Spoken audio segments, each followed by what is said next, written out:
Assalamualaikum warahmatullahi wabarakatuh. Berjumpa lagi dengan channel Kolom Santri, sebuah channel yang mungkin bisa menjadi sarana untuk thalabul ilmi. Baik, dalam video kali ini kita membahas episode rudud lagi, episode rudud yang keempat, dan kita membahas mirip seperti video sebelumnya, kita masih membahas seputar statement dari Imam Besar Masjid Istiqlal yang menyatakan bahwa kitab-kitab di pondok pesantren ini perlu direvisi oleh pemerintah barangkali jika memang pemerintah ingin mengantisipasi radikalisme.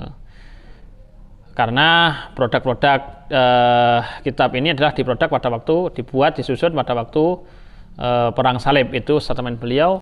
Baik, tema kita kali ini seputar bagaimana hubungan antara pondok pesantren dengan radikalisme atau terorisme.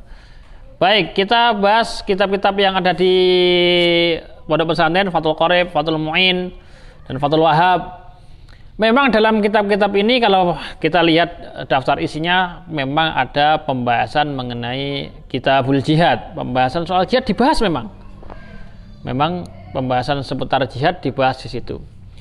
Tetapi apakah memang kemudian mereka yang belajar kitab-kitab ini kemudian mengarah kepada ajaran untuk menjadi seorang yang radikalis atau bahkan mengarah ke teroris?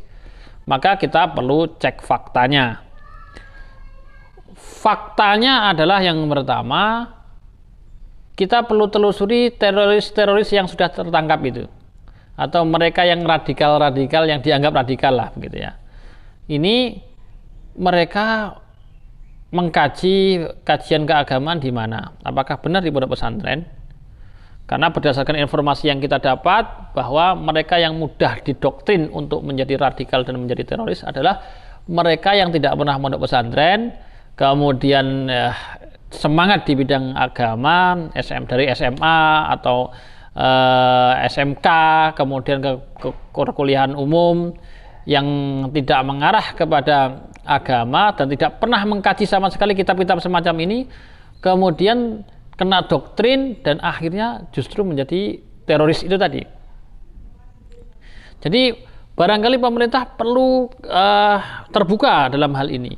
Mereka teroris-teroris yang sudah tertangkap ini dari pondok pesantren mana saja.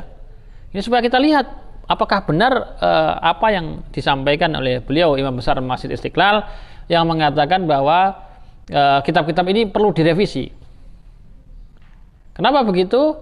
Karena berdasarkan apa yang saya sendiri alami di pondok pesantren, di samping kita belajar teks, kita juga diajari konteksnya. Jadi memang ada ayat-ayat seputar ayat qital, tentang jihad memang ada. Tetapi justru dengan kitab-kitab semacam ini kita tahu betul aturan jihad itu seperti apa, aturan qital itu seperti apa. Tidak semudah itu kemudian tiba-tiba ada orang dibom, gereja dibom, atau bahkan polisi beberapa tahun yang lalu masjid Jumatan di kepolisian tiba-tiba dibom.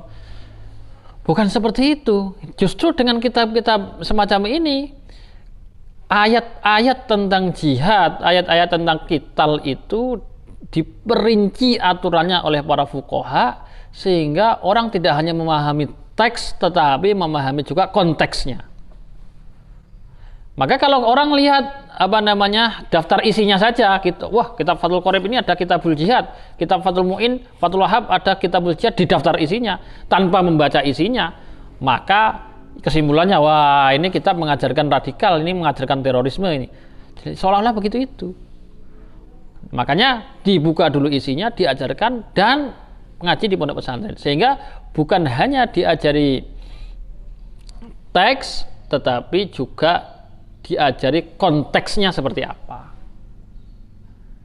Maka kalau kami ditanya bahwa apa hubungan antara pondok pesantren dengan terorisme, apa hubungan pondok pesantren dengan radikalisme, maka justru melalui kitab-kitab di pondok pesantren ini orang tidak menjadi teroris, orang tidak menjadi radikalis.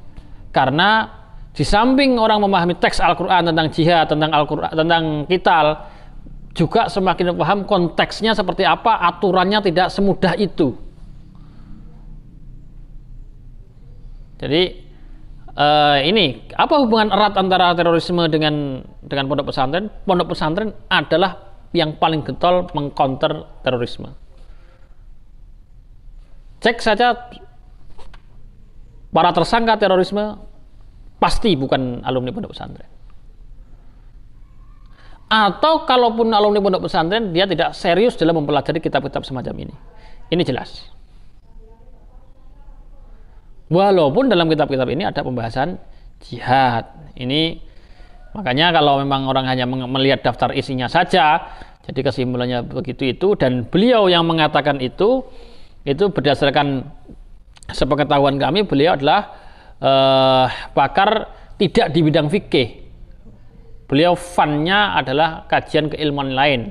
Beliau hafalnya adalah guru besar di bidang tafsir, tetapi tidak dalam pembahasan fikih. Dan bicara fikih, karena beliau tidak pakar di bidang fikih, kemudian bicara fikih, ini sesuai dengan makalah atau pepatah Arab, "Idza qala al-mar'u fi ghairi fannihi ata bil ajaib." Kalau orang mulai mengatakan sesuatu yang bukan fannya, keahliannya, maka dia akan mengatakan sesuatu yang aneh-aneh. Jadi kami kira itu video kali ini, semoga bermanfaat, kurang lebihnya mohon maaf, dan jika teman-teman punya pendapat atau hal-hal yang perlu dikaji, silakan untuk dikaji di kolom komentar. Assalamualaikum warahmatullahi wabarakatuh.